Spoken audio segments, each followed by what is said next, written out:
Surgery కంటే hospital bill అంటేనే భయం. అదే మధ్య తరగతికి అందుబాటు ధరలో వైద్యం. Medistar hospitals. ఏంటంటే అలా అక్కడ కిల్ అయిన సీన్స్ ఏవైనా మళ్ళీ రీప్రొడ్యూస్ చేసిన సందర్భాలు ఉన్నాయా?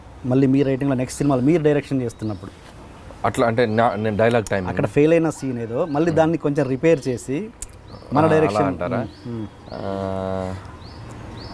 ఆ ఛాన్స్ ఎప్పుడు రాలేదండి. ఎందుకంటే నేను చేసిన సినిమాలన్నీ జోనర్స్ వేరు, నేను చేస్తున్న సినిమాలు కూడా వేరే. అంటే ఒకటే టైప్ ఆఫ్ ఫిల్మ్ నేను ఎక్కడ చేయలేదు. నేను రైటింగ్ చేసిన సినిమా జోనర్లో, అదే జోనర్లో నేను చేస్తుంటే మేబీ అది మీరు అడిగిన దానికి లింక్ దొరుకుండేది. బట్ ఎక్కడ కూడా ఆ సిమిలర్ సినిమా నేను చేయలేకపోయాను. ఓకే ఛాన్స్ ఎక్కడ రాలా. బట్ మేబీ ఒకటి ఆగడు సినిమాకి సెకండ్ హాఫ్ మీద చిన్న డిస్కషన్ జరిగింది వైట్ల గారితో. నేను అప్పుడు పటాస్ సినిమా జరుగుతుండేది నాది. నేను Pataas type of second half వెళ్దామా అని చెప్దాం అనుకొని నేను ప్రిపేర్ అయ్యాను అప్పుడు సెకండ్ హాఫ్ మీరు ఆగడు చూస్తే అది ఎంటర్టైన్మెంట్ వేలో వెళ్ళింది. మీకు పటాస్ సెకండ్ హాఫ్ చూస్తే ఎమోషనల్ అండ్ హీరోయిజంతో వెళ్ళింది. సో అట్లా చెప్దామా అనుకున్నాను నేను, ఎందుకంటే నా డైరెక్షన్ సినిమా ఇది. అట్ ది సేమ్ టైం అది సీను వైట్ల గారు బిలీవ్ చేసిన ఫార్మెట్ అది. సో ఆ చిన్న దీంట్లో కన్ఫ్యూజ్ అయ్యి నేను చెప్దాం అనుకునే లోపు వైట్ల గారు ఏంటంటే అది సెకండ్ హాఫ్ కూడా స్టార్ట్ చేసేసాం. వర్క్ స్టార్ట్ చేసాక ఆయన కూడా ఆ ఫార్మెట్కే వెళ్దాం అని చెప్పడంతో మేము అదే బిలీవ్ చేసి వర్క్ చేసాం ఆ సినిమాకి. సో మేబీ నేను ఒకవేళ ఆయనతో డిస్కస్ చేసి ఉన్నా, నేను ఓపెన్ అయి ఉన్నా, మేబీ పటాస్ సెకండ్ హాఫ్ ఆగడేదేమో అది తెలియలా. అంటే ఆ టైం లేకపోవటం, బేసిక్గా ఆ స్క్రిప్టింగ్లోకి కొంచెం స్పీడ్గా వెళ్ళిపోయాం. సో ఆగడు దాంట్లో ఆ టైం నేను ఎక్కువ టైం స్పెండ్ చేయలేకపోయాను second half, to be frank. నేను dialogue side, script side work చేశాను. సో వైట్ల గారుతో పాటు నేను ఉపేంద్ర ఇంకో అబ్బాయి చేశాను. So first half throughout చేశాను. సెకండ్ హాఫ్కి నేను మళ్ళీ కళ్యాణ్ రామ్ గారితో డైరెక్షన్ అది ఓకే అయిపోయింది అప్పటికి. సో రెండు ప్యారలల్గా జరుగుతున్నాయి నాకు. నేను అటు వెళ్ళిపోవాల్సి వచ్చింది. సో వైట్ల గారు అప్పుడప్పుడు అంటుంటారు, ఏమైనా నువ్వు నాకు సెకండ్ హాఫ్ కూర్చోకుండా వెళ్ళిపోయావు, నేను అంత చూస్తాను సరదాగా అంటుంటారు.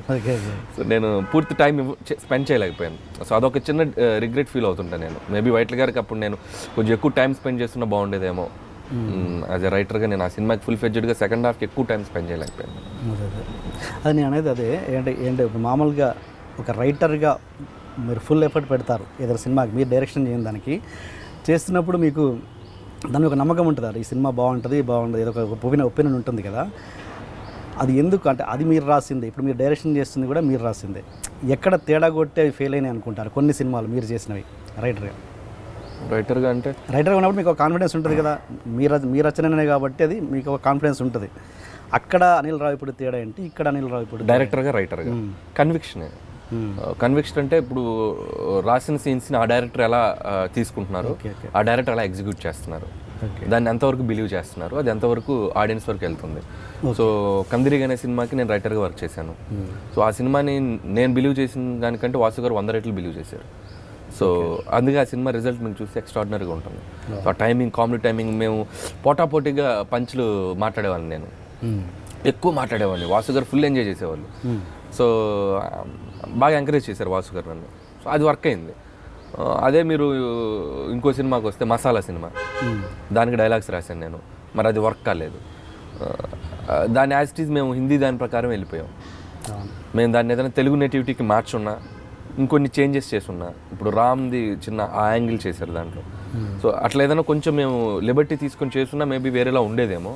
సో అది రీమేక్ కాబట్టి బోల్ బచ్చన్ యాజ్ ఇట్ ఈజ్ వెళ్ళాం. సో డైలాగ్ టు డైలాగ్ కొన్ని నేను ఇంగ్లీష్ డైలాగ్స్ మాత్రమే ఎక్స్పెరిమెంట్ చేయగలిగాను. నేను వెంకటేష్ గారు మాట్లాడే ఇంగ్లీష్ డైలాగ్స్ మాత్రమే మార్చగలిగాను. మిగతా కొంచెం 80% ఆ కంటెంట్నే ఫాలో అయ్యాను.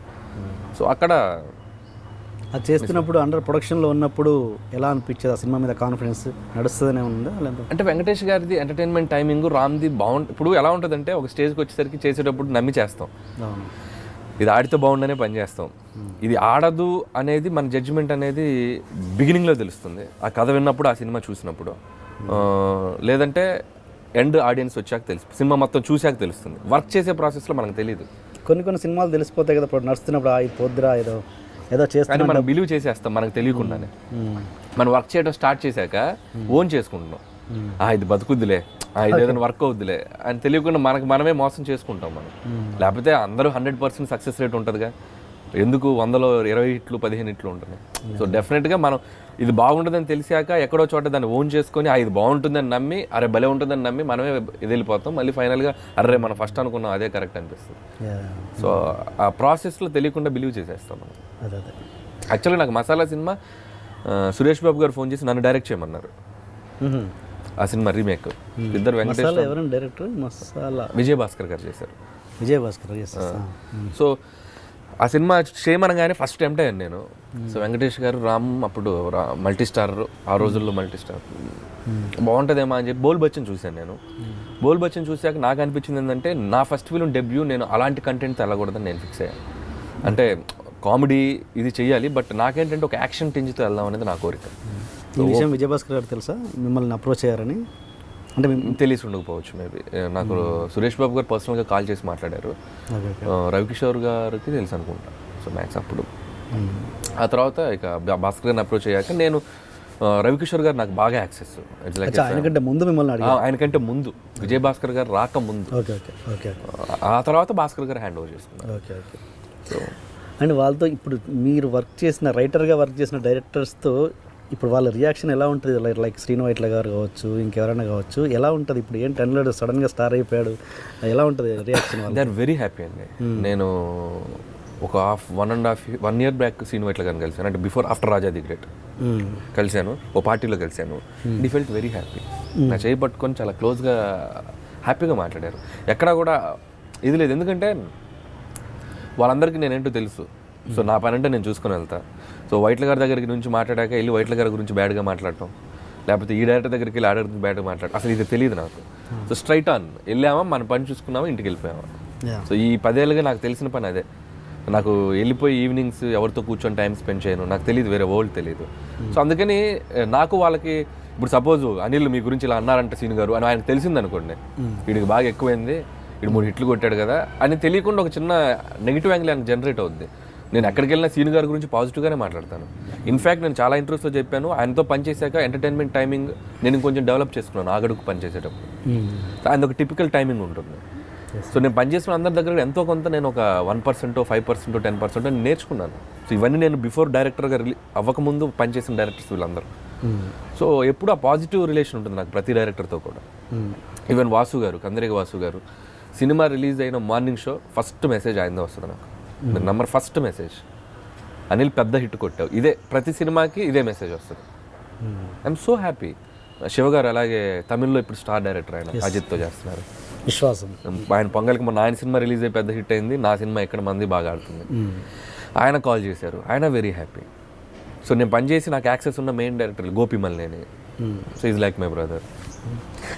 And don't forget to subscribe to iDream. And for more videos, Please subscribe to iDream. Please subscribe to iDream. Please subscribe iDream. And please subscribe to iDream. For more videos, subscribe to iDream. please like, share and subscribe to the channel. Congratulations, iDream. Subscribe to iDream. Subscribe to iDream. So subscribe to iDream Media. iDream ki iDream team andarki huge congratulations. Please subscribe iDream Media. Please subscribe to iDream. Subscribe iDream. Please subscribe to iDream. iDream అంటే నా కళల channel subscribe చేసుకున్న నోరు తిరుగుతలేదు, మీరైతే గంట గుర్తు కొట్టండి. For more such videos, please subscribe to iDream. Subscribe to iDream. Please subscribe to iDream. Please subscribe iDream Media. Please do subscribe to iDream. Please subscribe to iDream Media. For best entertainment and information, please subscribe iDream.